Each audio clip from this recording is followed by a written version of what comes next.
பிழையின்றி ஆங்கிலம் எழுதுவோம்.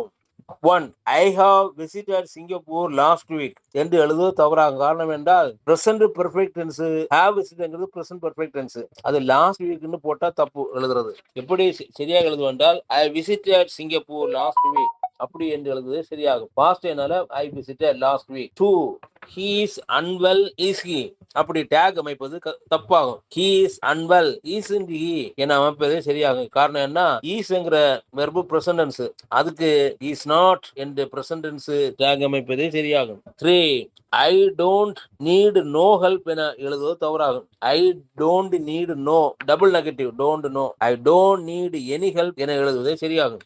4. I saw a eclipse என எழுதுவது தவறாகும். I saw an eclipse என்று எழுதுவது சரியாகும். ஏனென்றால் eclipse என்கிறது பவல், a eclipse, அதனால நம்ம an eclipse என்று எழுதுவது சரியாகும். பாய்.